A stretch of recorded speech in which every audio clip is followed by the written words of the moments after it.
Nice. And we're going to be able to do so for as long as we want. Even if the government says go back, if we don't feel safe, we don't have to. Yeah.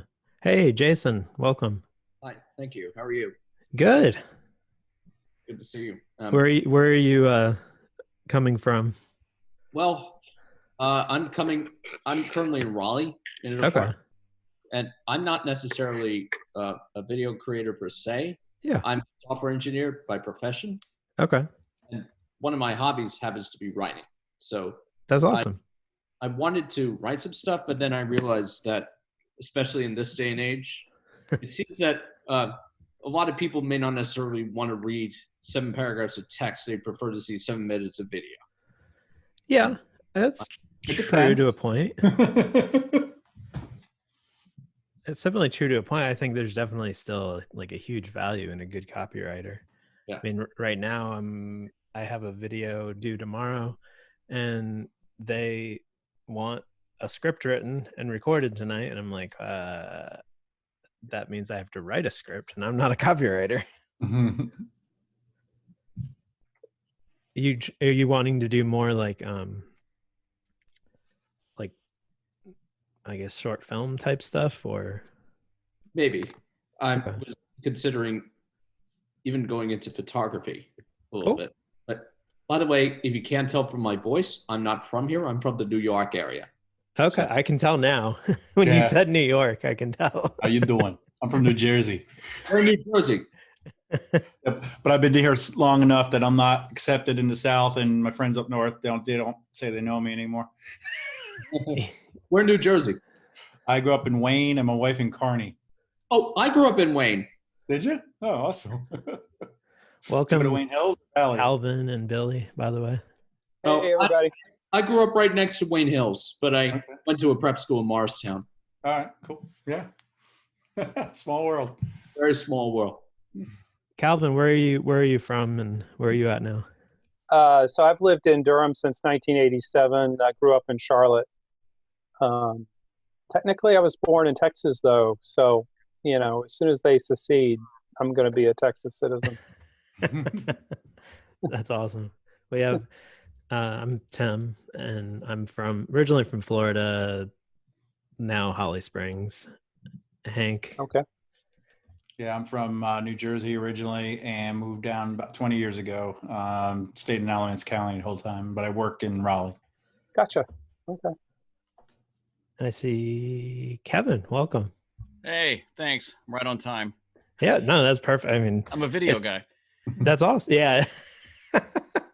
You have I'm looking at, what is that in the back? Is that a Osmo?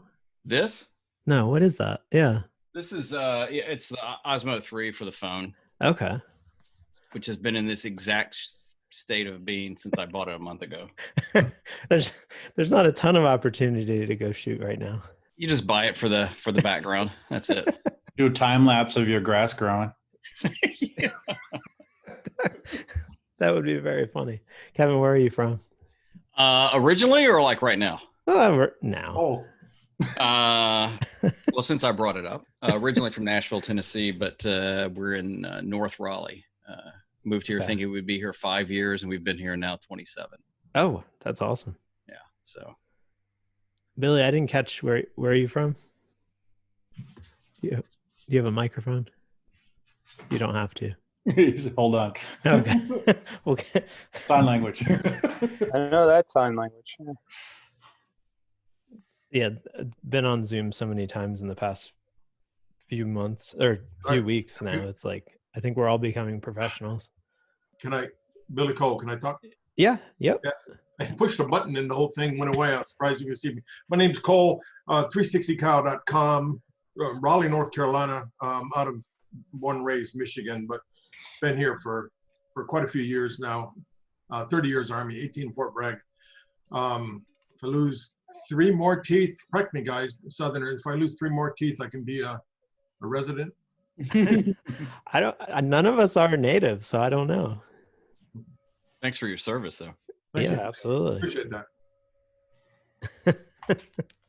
So just to get a gauge, are any of you actually in like commercial videographers, or are you hobbyists? More of a hobbyist. More of a hobbyist? Who said that? Sorry. The That was person who Jason. won't speak up now.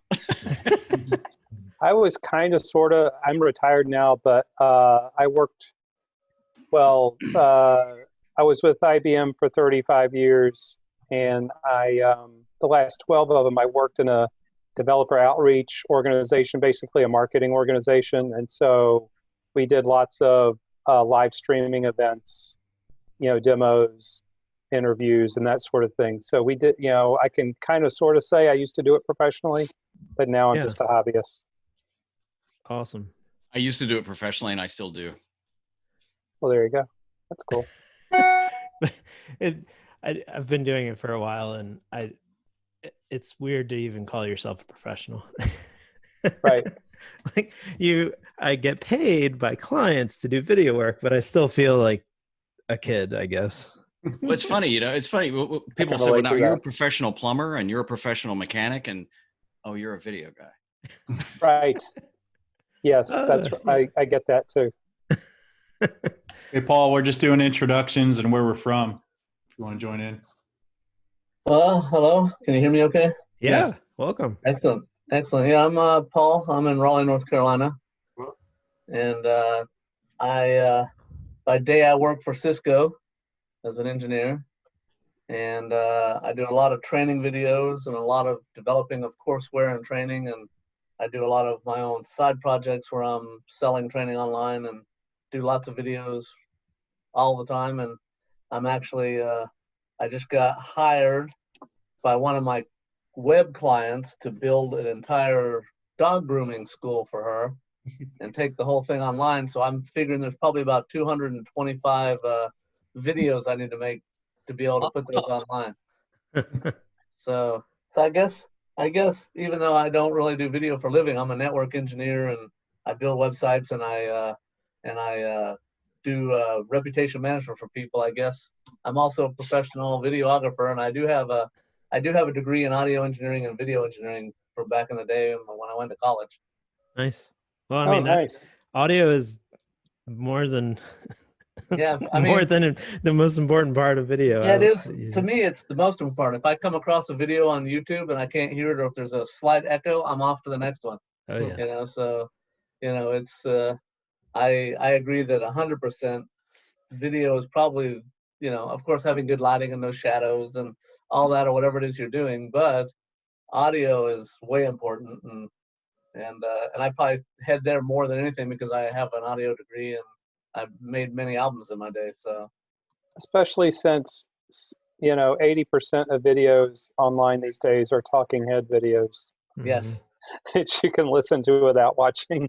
Right. Yes. Yeah, I think I could put up with crappy, visuals as long as the audio is pretty good and I'm learning something. Well, a lot of people, don't always watch; they listen. Yeah. Yeah, I've seen a lot of really crappy audio out there lately. Or you've heard it. Yeah, or heard it. Yeah, heard it. Yeah, or not Stay heard off it. my channel. Thank you. I turn it off real quick. Yeah, absolutely. I'll usually at this point now, I'll even usually leave a comment in the comments telling them that I had to leave because their audio was so bad. Get in touch with me, and I'll teach them and help them learn how to do it right. and of course, with my affiliate links, I'll sell them lots of gear, right? So yes. Well, I did a live stream this morning with a real estate school, which they quickly obviously had to adapt because all their courses are in person. Yep. And they have 100. I mean, what's the Zoom max? They had 92 people plus like 5 hosts in this class, and I mean most of the realtors they're continuing education classes. Most of the realtors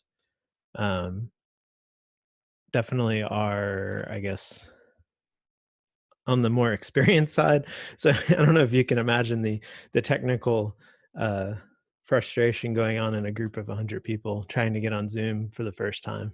Yeah, I happen to have my real estate license as well. Okay. And so I just did my CE last week, and I have to say the company I've been working with to get my CE for the last 7 or 8 years did an incredible job this past weekend doing online. with Oh, who Zoom. was it? Pan Realty, Okay. Pan Real Estate School, Nice. PAN, and did a fantastic job. I mean, That's awesome. so yeah, did a fantastic job. But my entire life is in WebEx and Zoom, Yeah. but lately, Of course. you know, being a Cisco employee, you know, my entire life, and I've worked from home for 11 years, so my entire life is WebEx every day, all day.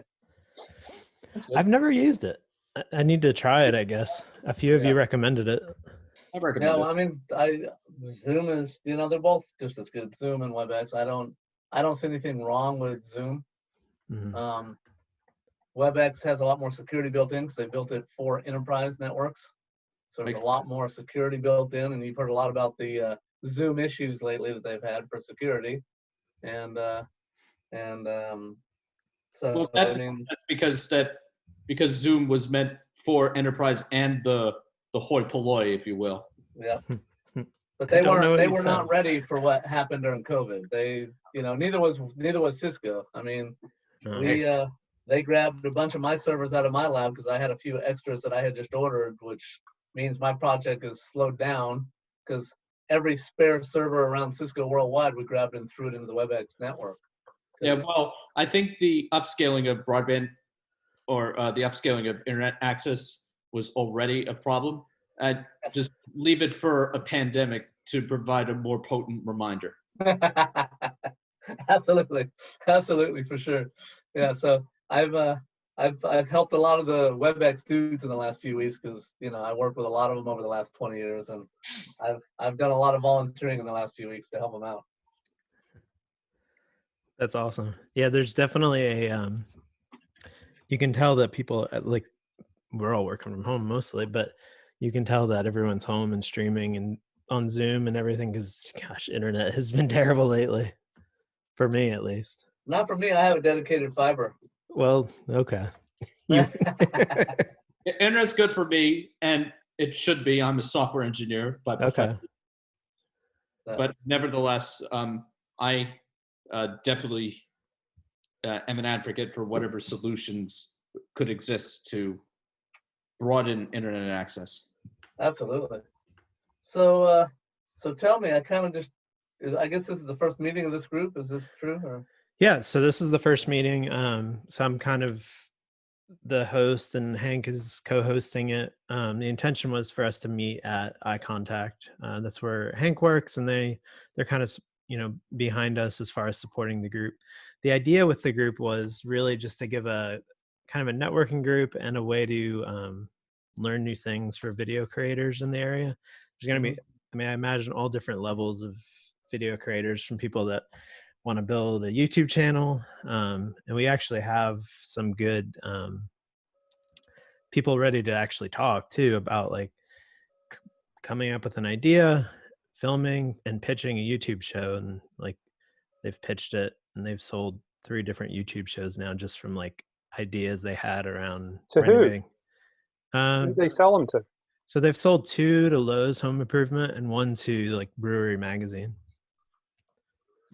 So they renovated a house. Like one of the examples was they renovated a house and they documented the whole process, and they kind of, and I'll send you guys that stuff when we get to it, but they pitched Lowe's Home Improvement on a YouTube Like a show. cold pitch?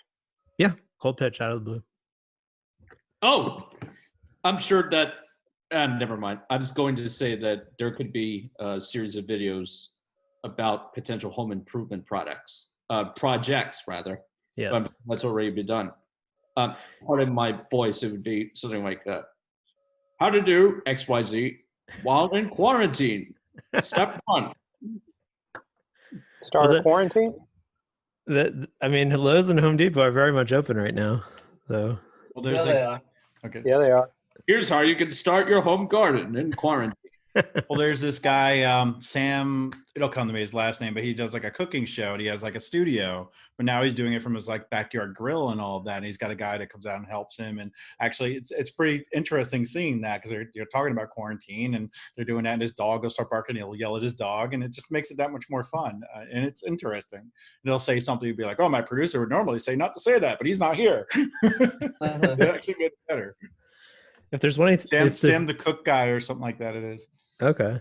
If there's anything that I feel like has come out of this whole pandemic for the video industry is like video is freaking important. Like, I mean, in order to continue having that human connection with people, like what a better way right now when we can't be in person. So it definitely has made our industry more valuable, whether that is through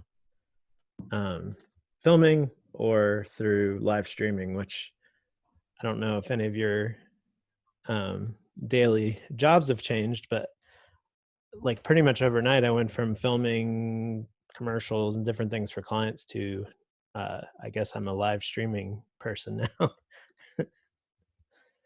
Has any of your day jobs changed because of this? Not at all. Not too much. That's good. Being in IT, I think that definitely helps. Well, considering I've been working from home for 11 years, it hasn't changed one little bit. Likewise. Except for I usually travel somewhere really super cool 4 or 5 times a year, and I was just starting to pitch a new trip down to Costa Rica because there's a group down there that needs to be trained, and I went last year to Costa Rica, so it's time to go again. And Maybe that got put on the hold immediately. So and then I just said, okay, well then I'll just go book a vacation to Bonaire. So I just booked a vacation to go diving in Bonaire in November. That's awesome. So we'll see. Yeah. So I mean that the intention of the group definitely is to meet other people interested in creating video. Also, you know, I want you guys to be able to get value out of it. Our time is super valuable.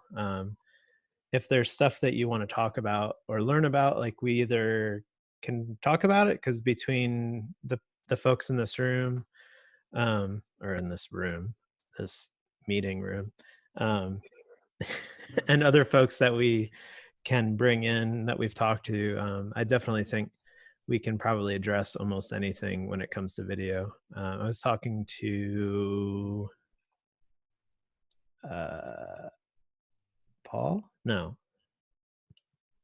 Who?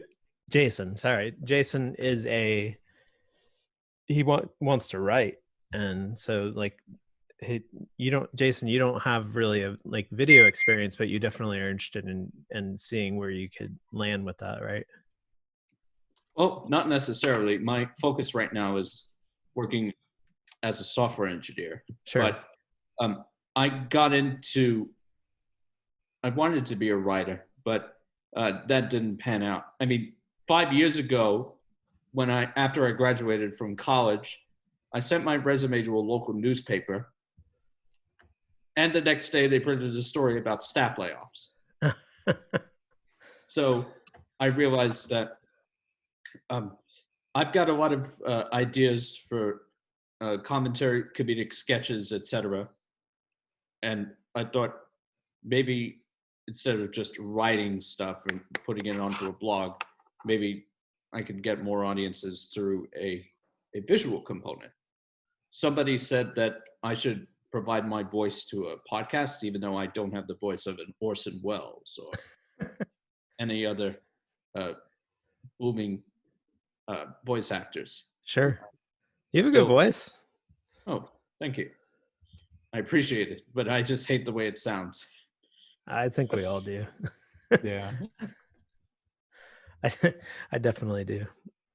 And I think another thing for the group is to meet other people and find people's strengths and weaknesses, and people can partner up to help one another. You know, you'll have your advanced folks that will maybe there'll be a topic for them, and then there'll be just want to get started. Somebody who doesn't even know about video that like for me, I want to start learning motion graphics, and I just started playing around with Apple's Motion, and you know, I got a lot of questions around that, but I've been using Final Cut and LumaFusion on the iPad for video editing.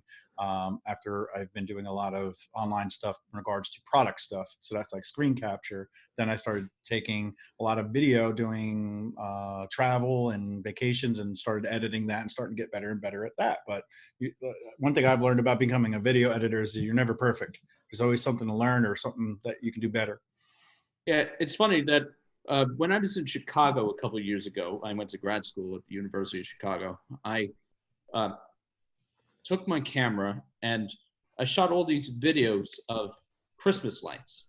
And there were a lot of interesting displays of lights that weren't just static. They had lights turned on by a computer in sequence. And then it occurred to me that instead of a traditional holiday card, I could just give a virtual card based on these sets of videos that I took. And then I started editing them. And then I've been interested in that sort of thing as another method of expressing my feelings, my showing what I've seen and so forth. And I feel that because of my experience being on social media, I feel like that really gets a lot of people's attention more than lengthy rants and 7 paragraphs, which I'm also fond of creating. Mm.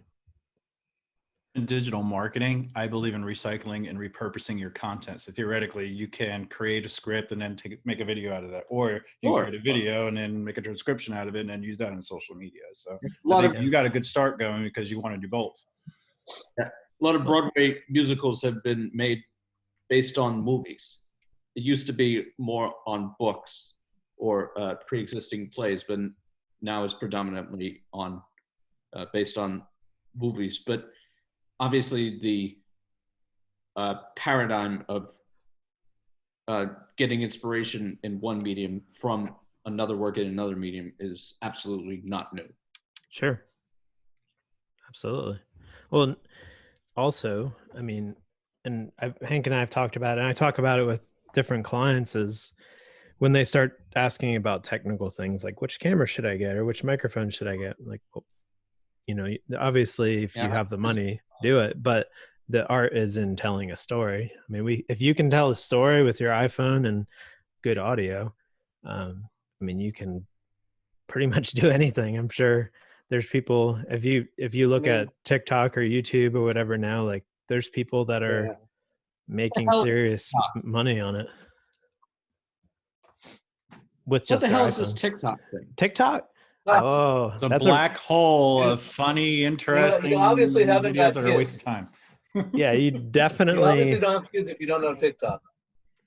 I mean, I'm about to be 30 next year, and now I'm old enough to ask what the kids are doing these days. They're doing TikTok.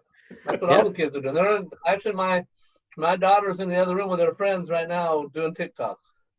They're basically, it's an app that they create these little funny little videos that are like 8 seconds long, and they share them and they become virtual and they become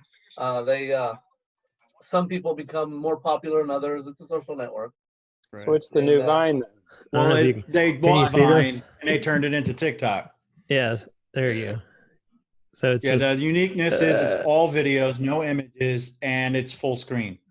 No copyright.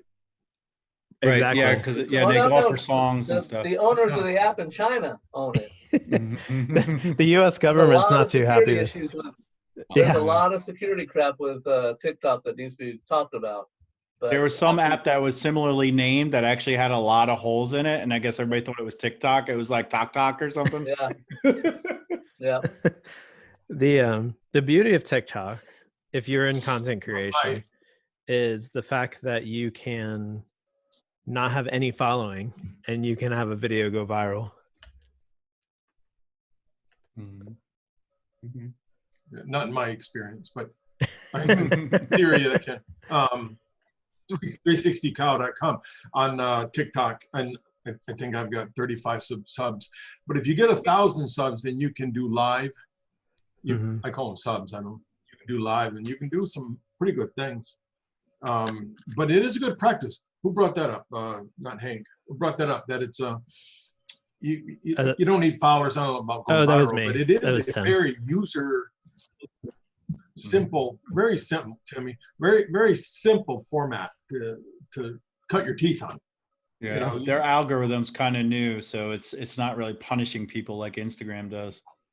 Well, and you have to create content for that platform. Like stuff you create for YouTube may not be relevant to the audience on TikTok. So it's a practice, and companies are trying to get on it, but they're having to really evolve how they create their video content. Most of the stuff that I see on it that's viral are like my girlfriend's daughter. She's a cheerleader. So all her and all her friends are doing all their cheer stunts and all that and doing like 8-second videos. But there's a lot of effects that are built into TikTok as well. So they're doing all these really cool videos where, you know, they'll move around like the old day time lapse. And I mean, there's all kinds of really cool effects in it. And they're all getting really creative at making dance videos. And so my girlfriend's daughter, she's I don't know, 12 or 13. I don't know if she has like 30 or 40,000 followers. That's and, you know, pretty much if you're in the age of 12 to 15, 16, you pretty much will always have, and you're posting all the time, you'll have 30 or 40,000 followers, and you'll get every video you put out, you'll get 30 or 40,000 hits within an hour or two. Yeah. So I think that's our age range right here. That's because you're not a 15-year-old. There are some of us in this room. Go ahead.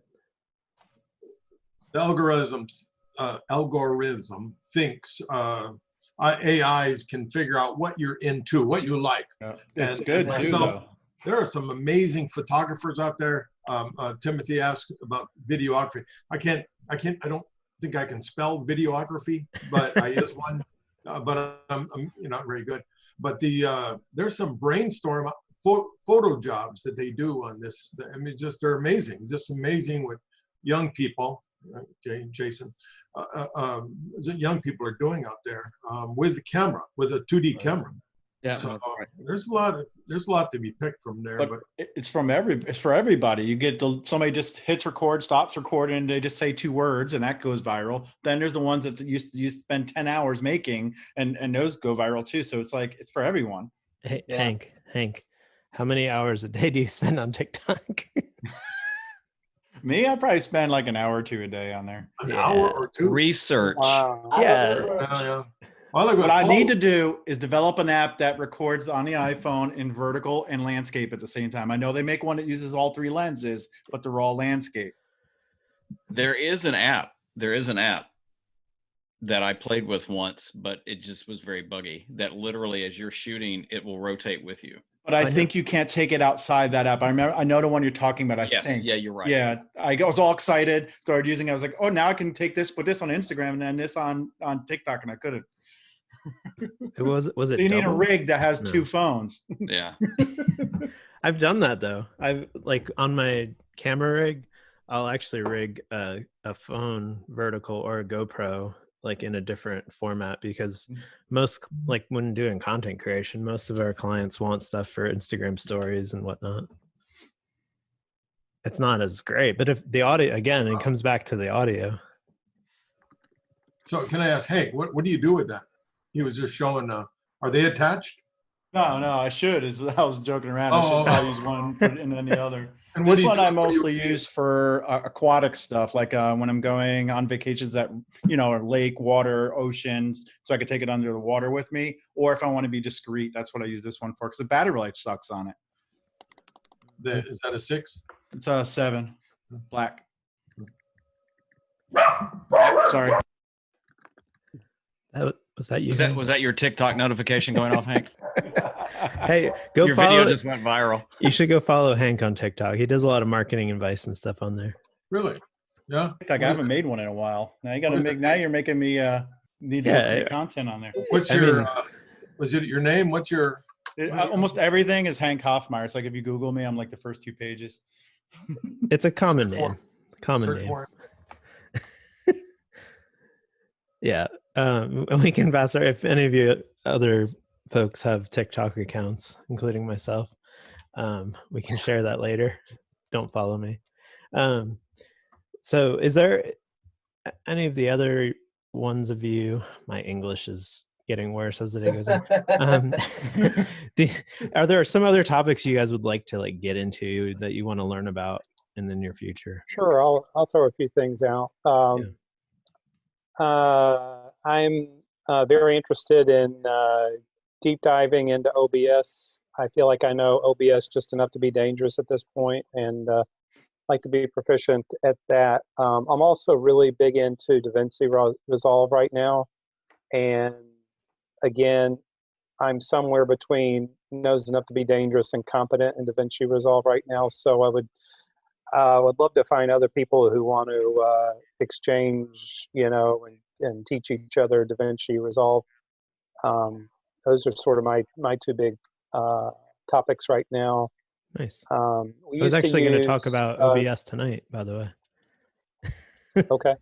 I know Twitch and YouTube Live pretty well. I don't know TikTok, but I'm always interested in hearing what people are doing with those two platforms. And I'm interested in doing both live and produced video. I'm kicking around some ideas for some, like a talk show style production, as well as sort of a panel interview type discussion production. And so anyway, I'm interested in both doing live and produced stuff, but especially the live. So Calvin, question for you. Do you want to use OBS because you could just stream to various networks? And if so, I'm using a product called StreamYard. It's very similar, but a lot easier to use. I don't know if that's something you'd be interested in. I use StreamYard too, and Ecamm. I kicked the tires of StreamYard at one point in its early days, but I haven't looked at it since. So I don't. I'm not wedded to OBS. I'm interested in trying other platforms. That's just the one that I haven't. I've used both, so with. We can chat about them too. If you want, I'll let you know what I know about it. Yeah, no, but a pro and con, comparison between the two would be an interesting topic one night. Right. I will on that, the OBS versus StreamYard, because I've tested StreamYard and gone through the gamut of all the other Ecamm and Caster, and we're using Restream now.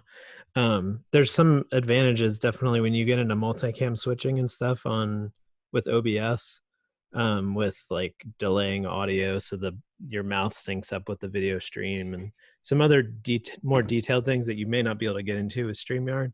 But for 95% of people that are streaming, some of those browser-based solutions are probably all you need. Okay, it's good to know. Is there anything else? Have a meeting about it someday. I was just going to say, I'll throw my hat in there too. I mean, I live stream. I use StreamYard and Ecamm, and they're both great. They both have some cons. I personally would always vote against OBS, but I'm in that camp. I think you can do a lot of other things. There's also vMix. I've never used it. I've heard great things about it. I think it's more for PC. Ecamm is a Mac only. StreamYard is anything. I do like Ecamm. I love Ecamm. Yeah. Thanks for following me on TikTok, Kevin. I think you're the first person I've ever followed. I've posted 2 videos. I've deleted the account. I had to download it just to follow you. Yes, winning. Yeah. And so now that I've given you that ego hit, I'm going to delete it again. Yeah, I'm also unfollowing you, Hank. So now you're down. Does that mean I need to download TikTok? So I personally we don't won't see you for about an hour if you do it. All right, here we go. I've been on TikTok a lot with my kids, but on their phones, not on my phone. Right. I need to get my daughter involved with me because she loves to do it. So the reason why we're on TikTok, I will say, well, besides it being entertaining, is because, and I know kind of Hank's philosophy on this is getting on these networks before they're like kind of passe. Like everyone's on Facebook now, everyone's on Instagram now, and we're starting to see like a decline in engagement and ad revenue and all that. But right now, the newest greatest thing to be getting onto is definitely TikTok. But again, you have to create content. I've never even looked at TikTok. Does it suffer the Instagram problem where you can't drive traffic to your site? A little bit. You can link it to YouTube. Well, I know you can link it to YouTube, and I think another one from your profile. I know some guys that are using it to build their YouTube channels. Yep, and Instagram. Interesting. I know, but it's like a lot of. I personally think it's like a lot of platforms. People get on this platform so I can drive them over here Mm-hmm. And the reality of it, I was just in a group the other night, and somebody was they wanted to do things on YouTube so they could drive them to a live show on Facebook. And I'm like, if you got them on YouTube, talk to them on YouTube. Just I don't know if stream anybody's going to everywhere. leave YouTube to go to No, Facebook. I to watch a live show. 100% agree with that. And so Yeah. if you're going to invest in TikTok, you got to, think of it as the platform you're going to use for your business. And I'm not sure TikTok was ever intended for that. Or if you're just but going at to the have fun same with time, it. you can't drive referral traffic either. At least that's always been my complaint about Instagram. It's like, I love Instagram. I used to love Instagram, but you either have to do everything on the platform or nothing, seems like to me. I've got a friend who's even doing them. I got a friend who's got a Yeah. pretty decent sized YouTube channel and good business, and he's doing TikTok just for fun. Yeah. He's Well, not that's even what it's doing it about. he's just Brand doing awareness. it. Yeah. He said he's just doing it to have fun and kind of release his comedic side that he doesn't feel like he can do a lot of times with his clients and stuff. So. Sure. A good big brand example is Washington Post. I don't necessarily read the paper, but I follow them on TikTok. They literally hired a guy there just to do TikTok videos, kind of to stay relevant with the younger audience. So it's all Chipotle about does a good job too, Tim. Who's that? Chipotle. Oh yeah. I thought you said the videos on TikTok are only 8 seconds long. Oh, 60. Up to a minute. Up to 60. Oh, okay. All right, so you can do story recaps in 60 seconds, no problem. Yeah. Hell, you could do a whole day's recap in 60 seconds these days. I can't think of the guy's name I saw, but he's a chef and he's doing 60-second recipes and has some insane fun. Now, he was also big on YouTube, and so he's taken the idea and just chopped it down, no pun intended, to like 60 seconds and evidently just killing it. Mm-hmm. And I watched I a couple of can see his, that. and they're very well produced, Wow, you wouldn't think the Washington Post was a news thing. I'm looking at it now, and it's just like this dude. Yeah, it's one guy, and I don't think the he's in Washington Post is a quarantine. news thing, is it? Sorry. I thought I was muted. I'm sorry. Yeah, it's fun. It makes me feel better about it. I'm always worried about, is my office or is my room dirty and all that, and this guy's like, he just doesn't care. No, he's funny. They probably too. haven't seen his stuff. That is true. But before quarantine, it was mostly him going around the office annoying actual journalists and stuff. It was funny. But yeah, it's all about like if your business or like your end goal, if there is not an overlap in maybe a younger audience, then maybe it's not the platform for you. Not every platform is good for every person. If you're not funny or entertaining, like you may not want to be on TikTok.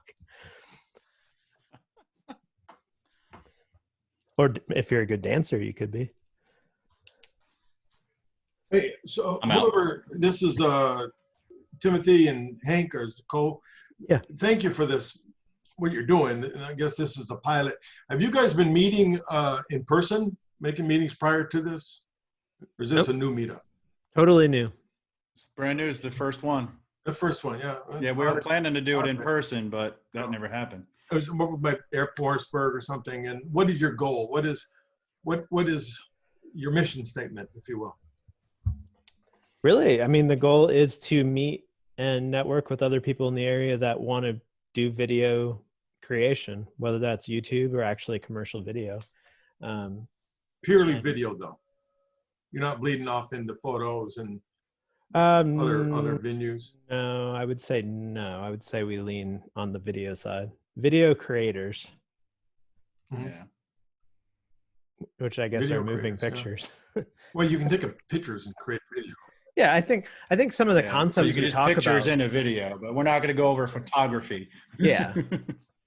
I will say some of the, maybe if we talk about different business concepts of videography, or like Hank said, asset organization, backing up projects, some software stuff like that. There's probably an overlap in photography, but when we get into if we get into technical stuff like live streaming or adding lower thirds to your videos or OBS, that there's probably not any overlap in photos.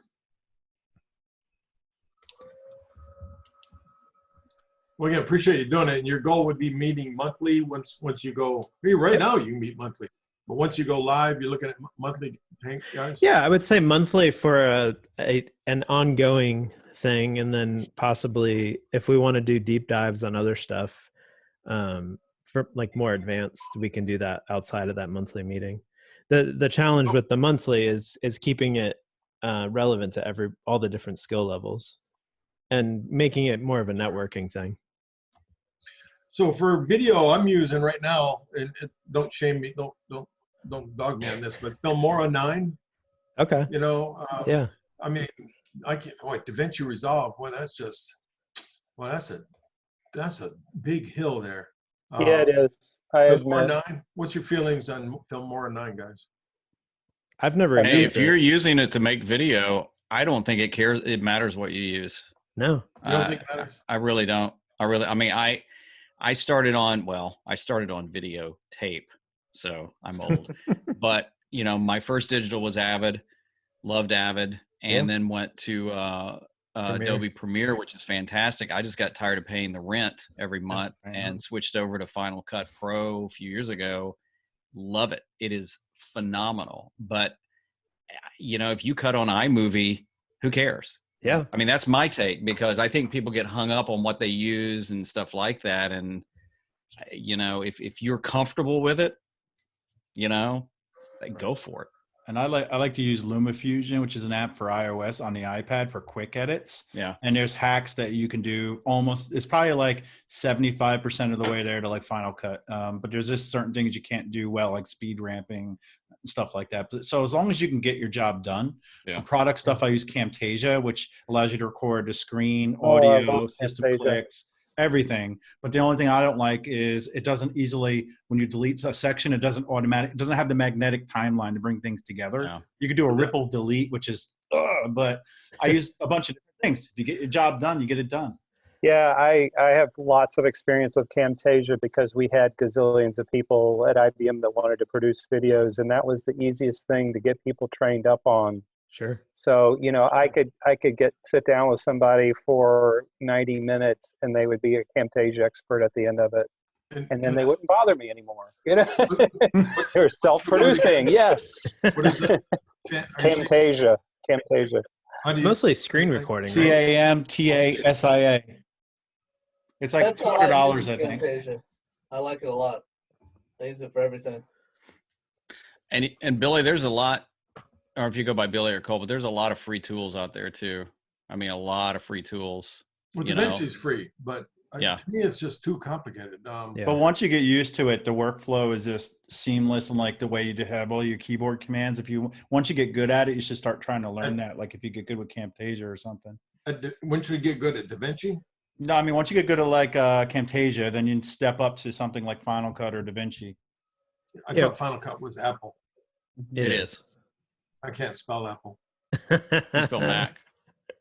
Yeah, it's a whole different language there. I guess I'm way beyond the curve, you know. But the thing with me, I don't have to work. I got a good paycheck coming in, and you know, I don't own a TV, so I have time to sort through some of this stuff. But I got a big job tomorrow that I'm doing, so you know, I get paid at this, so it's kind of good. But I find myself right on the edge of pretending I know what I'm doing. You know, clients, you go in and we all do that. It's called imposter syndrome. Yeah. We struggle with that. Yeah. Can I ask what jobs you guys are currently doing? Yeah. You want me to go? And then I'm wondering why Timothy doesn't have glasses. You're the only one in here without glasses. Mine are fake. They came with the hat. They came with the ball cap. That's why I wear them. I'm wearing contacts, so same thing with the hair. It's attached to it. The hat, yeah, it's pretty badass hair. But what are you guys currently doing? You're all young guys. You know, Kelvin, you're probably 25 or 30, but dude, I'm retired. Yeah. So what are you doing then? What are you doing? Yeah. To have all this secret stuff, this formula, what is it you're doing? What is it you're doing? Are you making money at this? I am. Sometimes. I've been doing this for almost 20 years now on my own. 20 years. and I started. should be. It's more of a hobby for me. But I mean, I that run my own. Yeah. Does anybody need an intern? I'll just put it out there. I'm looking for an internship. So Well, I was going to join you in the mountains later and I teach know. you. I want to go where you are. Teach you eCam, but evidently Paul's not going to invite us to Hawaii. So, I mean, I give you my 30s. I was my background is more TV than anything. Up until, I don't know, 2-3 years ago, I was the creative director at the Fox station here in Raleigh.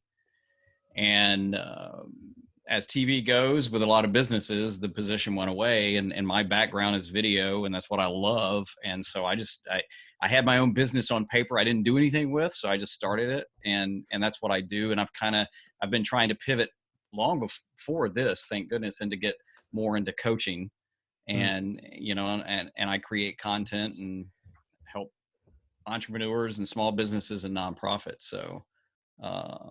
So yeah, I mean, I've made money different ways at it in a long time. This, none, to some, to whatever. But, when you work for yourself, it's all feast and famine. Yeah.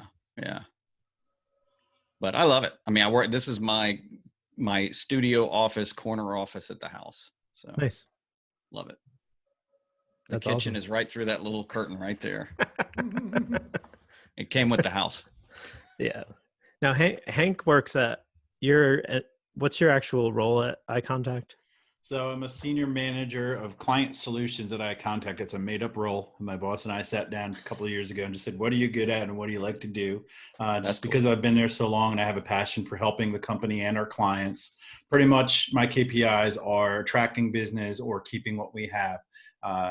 There's a technical side to it. I help clients with API and technical integrations. I used to manage a team of account managers that are more like consultants. I still help out on that aspect. I work with marketing. I write for the blog. I create workshops and webinars. I facilitate the webinars. I do the public speaking at conferences for iContact.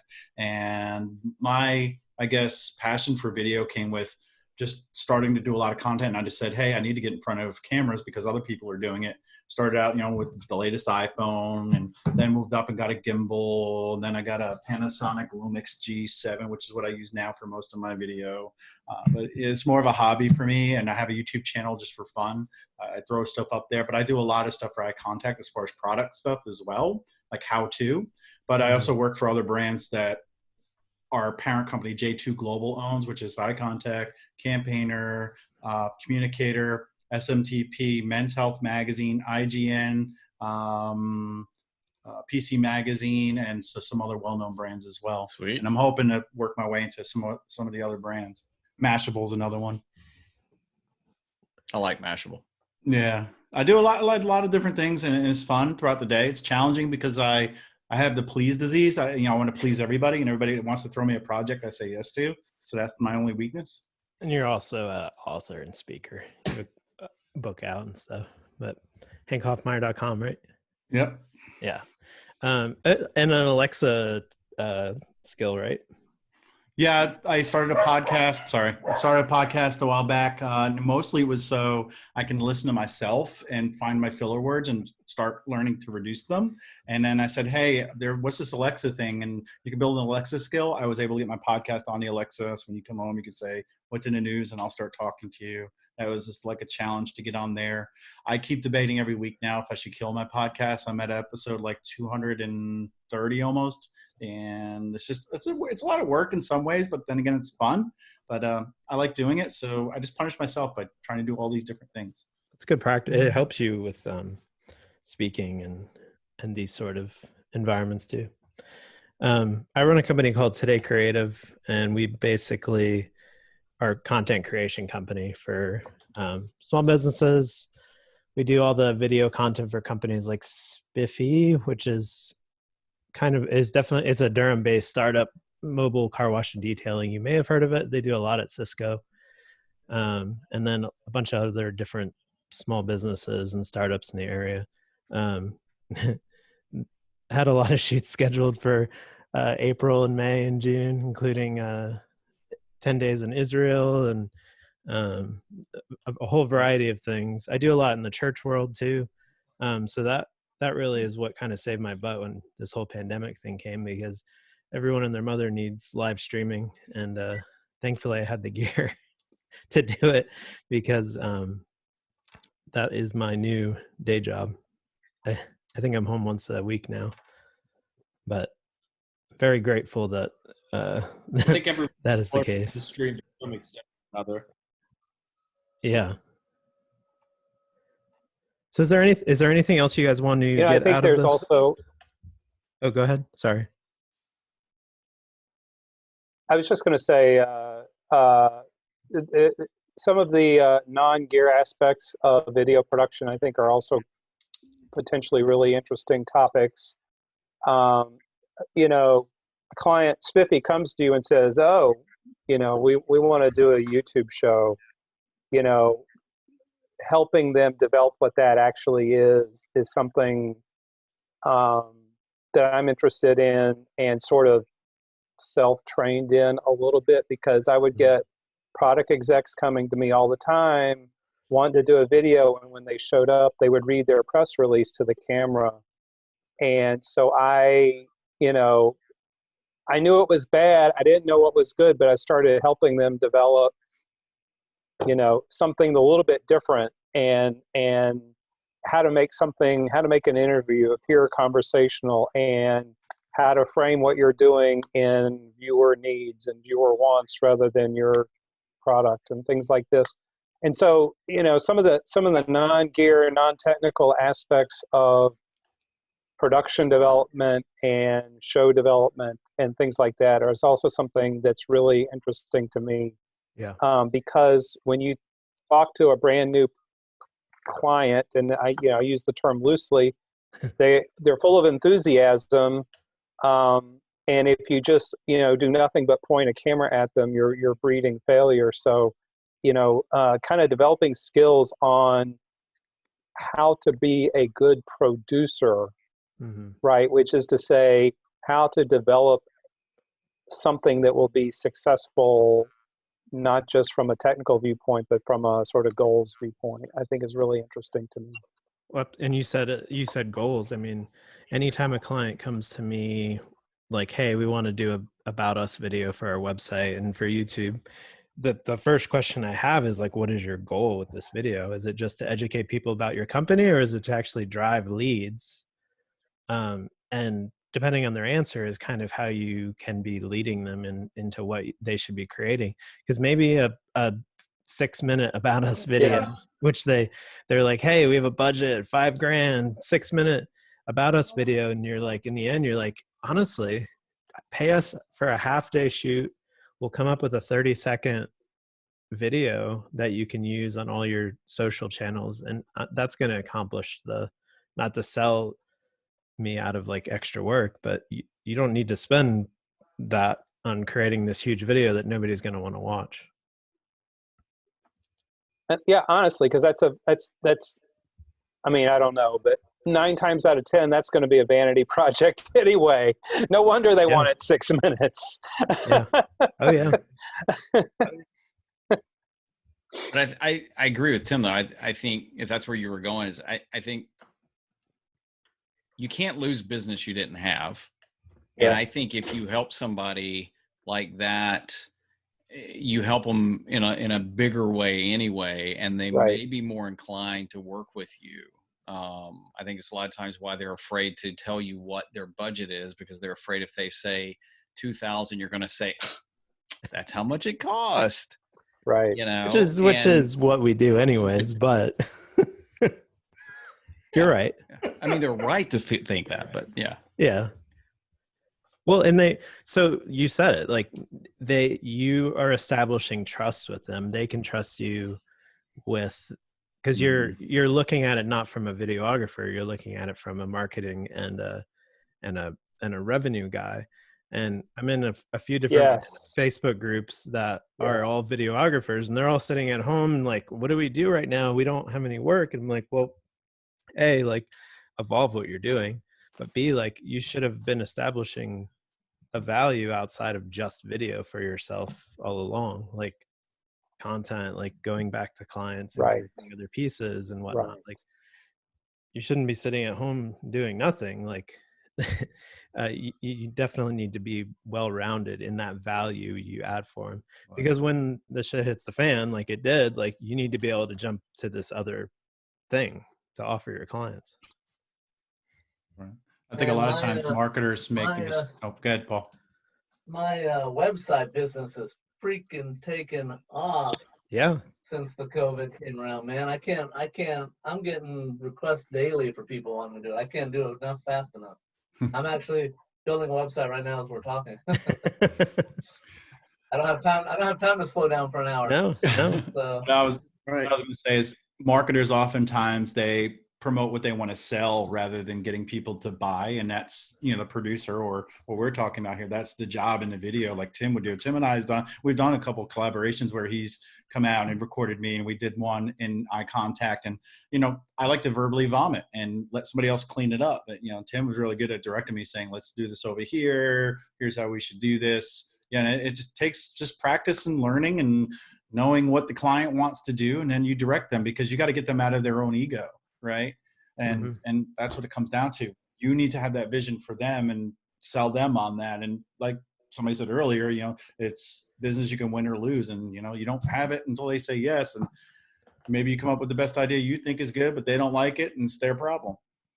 Well, and a lot of times clients hear like, hey, you need to have a video, or hey, you need to be on TikTok, or hey, you need to be here, because they hear it from, you know, Gary Vaynerchuk or somebody, some other internet I guess talking head, and you know, maybe it's not the right answer for everybody. So it, as a video person, I mean, that's kind of our job if you're doing this commercially, like to ask those hard questions. And it's possible you could lose business over it, but you're gaining a good reputation. And I know not all of us are necessarily wanting to get into commercial videography, but I mean, all of us probably would like to make money on video. But even in creating like a YouTube channel or a video podcast, I think I get people that ask about like podcasts. And my question is like, what is the end goal? Like, are you trying to grow a following? Are you trying to sell something? Like, you need to have a goal to what you're doing. You need to have a goal to why you're creating a YouTube channel, because just getting subscribers is not the right answer. That's all stuff we can talk about. Is there anything else you guys are interested in talking about in the future?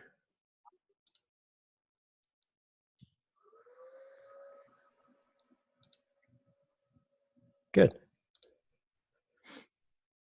Can't think of anything right now. Cool. We can always make use of the Zoom rooms down the road where you have the breakout rooms if we get a large enough crowd, and then like maybe once a quarter, just have it to where we break out people based on interest, right? So somebody that wants to talk about X, you put them in a room, other people here, maybe they'll get value from that if we're still on Zoom. But if we're in person, we can always break out into tables too and do it that way. Yeah. Or Facebook. What's the new myself? Go ahead. I'd like to learn everything you guys know. Yeah. Okay. In an hour or less. Sure. Done. That's all it'll take. I mean, it's a knowledge sharing thing. Yeah, the book's coming out next week. It's going to be $9.99. Your book? What is this book called? What's the title? No, I'm just kidding. The book on everything I know. You have to be a wealth of knowledge. Under an hour or less. All of you guys. Calvin's been doing this a long time. You have to be a wealth of knowledge, and if my goal would be to learn, to pick as much stuff off you guys as I can. That's what I'd like to do. Preferably for free. But Paul, with the website thing, you know, I know you're busy. I hear you're busy, but whatever you guys know. I mean, I can't spell HTML. You know, now with GoDaddy, you've got templates, so it's kind of made easy. But it's probably you get what you pay for, right, Paul? Right. Actually, I'm doing no HTML at all. I'm putting together incredible sites. So. What do you think of WordPress, Paul? Yeah, I'm just using WordPress and software within WordPress. I mean, pretty much anybody can do it, and I get, you know, I won't work for anything less than $5,000. So. Right. You know. What are you using? Hire me like crazy. Using Divi or Oxygen or? I'm using WordPress with Elementor. Oh, Okay, I love Elementor. Elementor. I was just going to ask you about that. That's what I use. I just did a here, I'll just show you what I did. I just did a site for a wine bar in here town. The wine bar shut down obviously because of COVID, and she also sells wine in the wine bar, but once they shut her down, she had zero income. Yeah. Here, I'll put it in the chat room. And I just finished this website about 3 weeks ago, and she's averaging anywhere between $500 and $800 a day in sales on this website. That's amazing. And I just got it out to her in about, I told her it was going to take 3 weeks to build, and then she waited months and months to try to hire me, and she kept trying to get the price down, and the price down, and the price down, and I wouldn't do it. And then the price got doubled when she came to me and said I needed it done in 2 days. So I got double the money I wanted, and I did it in 2 days. But I sat in my chair. Actually, it took me 3 days, and I sat in my chair for 18 hours a day for 3 days. You gave her pandemic The pricing. The hardest part was putting the bottles of wine in, because I put 70 bottles of wine in during those 3 days into the database. I should set you up as an eye contact partner. So if you refer anybody to eye contact, you get referrals. Yeah. I actually do constant contact. Okay. And I get referrals for that. The reason why I do constant contact is because they pay more money on referrals. And I like their interface is a lot better to set up funnels and stuff. So pretty much everything I do, I have, like, if they need, they have to buy Elementor for their site, for Elementor Pro, that gives me another, commission. Yep. And then they need hosting, that's another commission. And then, so I'm always getting commissions on top of whatever my price is to build it. That's the way to set it up. So like that wine bar one, there was probably 12 or 13 different commissions I made on top of the $5,000. So it was, but yeah, the website's doing great. That's awesome. It's getting in, it's doing fantastic. And I get an email every time she does when someone buys, because I'm still trying to make sure it's working properly. Because I threw the thing together in 3 days with no sleep. But yeah, I mean, I did all that with WordPress, no HTML whatsoever, no coding whatsoever. I like your site too. Let's see the link at the bottom. Yeah. My site needs a lot of help, but I haven't had time to go rebuild it because I'm doing everybody else's site. It's like the cobbler's son, right? Yeah. Hey, that's funny. You're the third person who's used that same exact example. Well, it's like my website. I don't monetize anything I do that's on the side, like all my side hustles. I'm not, except for my book, and my website's horrible, but it's got everything I need on there. Yeah. Well, I'm trying to monetize everything I do now. So I get affiliate links for everything. Like I have it for Elementor, I have it for Constant Contact, and most of it is like all the stuff I do. I don't really particularly like GoDaddy for a server, but because their reseller program is so much better than all the rest of them, right? And it's so well organized, I just use them for my reseller because I don't have to think about it. They go to my site, they put the money in, and every year I get more money every year. So, and I'm trying to get like, 10, 15, 20 clients a month through there. So the time I get to 11 months, which I'm about to get to 11 months, I'll start getting, 11 a month. Like I got a check for like $400 today from GoDaddy. I think you need a 6-minute about us video, and I think Tim can help you with that. What's that? I think you need a 6-minute video on your about us page, and Tim can help you with that. Yes, I think so. Yeah, I think so. Probably 10 minutes, actually. I do. 10 minutes is the new. I just did a video. 10 is the new 2. If you go to my, my blog, there's 2 blogs, and the one with the video of me in it in my blog. I just did that with OBS, and it was my first time using OBS. And I just put my green screen studio back together because it's been about a year in a box. So, and as you can see, I have green screen going right now in the video. I just put it together, and I very quickly threw that video together because I needed it for a presentation the next day. So I did that video real quick. And you can tell I'm in my big home office, right? That's awesome. Yeah, your site does look Did good. did you see it? I didn't. No, thanks. It's just slow. It's very slow. I need to rebuild it. Yeah, the homepage is fast. Everything else is a little bit slow. Yeah, I need to, and I've been trying to rebuild it. There's all kinds of things, problems with it. One thing, I got to get off GoDaddy. Mhm. That's the first thing I got to do. Yeah. So I don't put any of my own cents on GoDaddy anymore. Mm. But I put on my clients there because it's so easy to. It's so easy to take. But yeah, that video I did in like I don't know. I think I did the whole video in less than an hour because I needed it quickly. Nice. Well, Tim, since these folks are the founding members, this is their inaugural meeting here. Maybe we should all pick next month's topic together. Yeah. Yeah. Yep. Any votes? We can talk about. I like OBS. That was a good topic. Yeah, I mean we can talk about live streaming in general and just different ways that we do it. Yeah, OBS. I've never done a live stream, so Can we get a second on that? And we don't have. All right. And if you guys want to do that sooner than later, we can set something up sooner because it's kind of a high time for streaming. I just re-downloaded it because it's available on the Mac now. So Which OBS? OBS. Oh. Yeah, and also, what was I going to say? I do have the whole thing about selling a YouTube show. I don't know if that's interesting to people, but I have that pre-recorded because the guy, he recorded. It was like a 5-minute thing, and he ended up sending me all like his email templates, and like they have all their landing pages up for how they pitch their YouTube shows. So I would be very interested in that. Yeah. Even if it's just one-on-one, I'd love to see that. It's fascinating.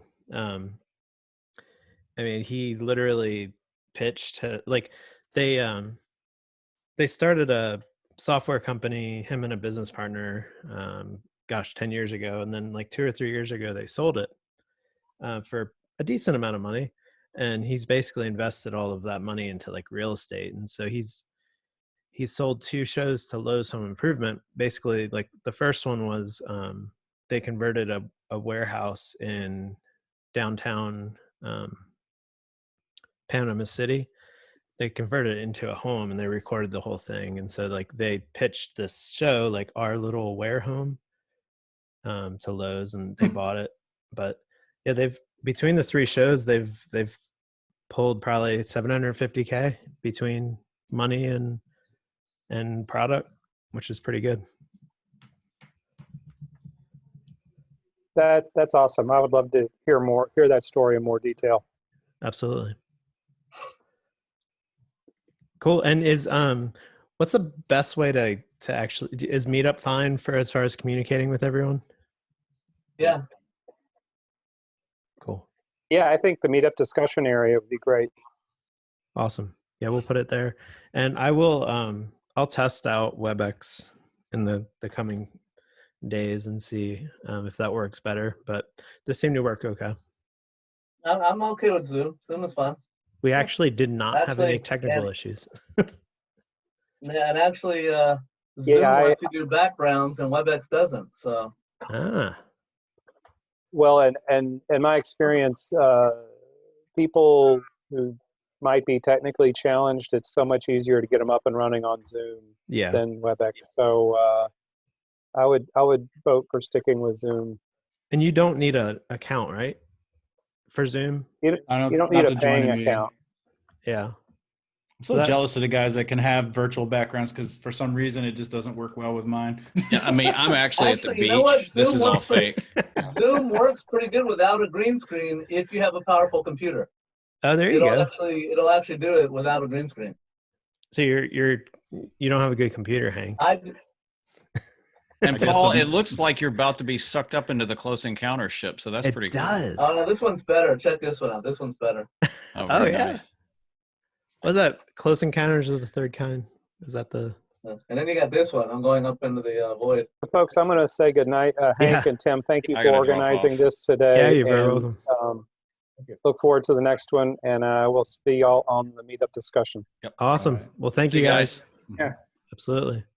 Have a great day, guys. Yeah, you too. You too. Talk to you again soon.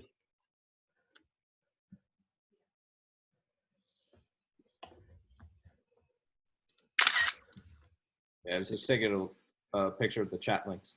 Absolutely. Yeah, if you want me to, I can download it. Oh, also, if you want, I can post the meeting to like a private Vimeo link or something if there's anything you want to watch back. Well, it's okay. I just was looking at the links. Cool. Awesome. Well, There appreciate we it. go. Thanks for joining, guys. Meet you all. Take care. Yeah. Have a good night. Bye, guys. Yeah. Bye. Have a good night. Thanks for joining.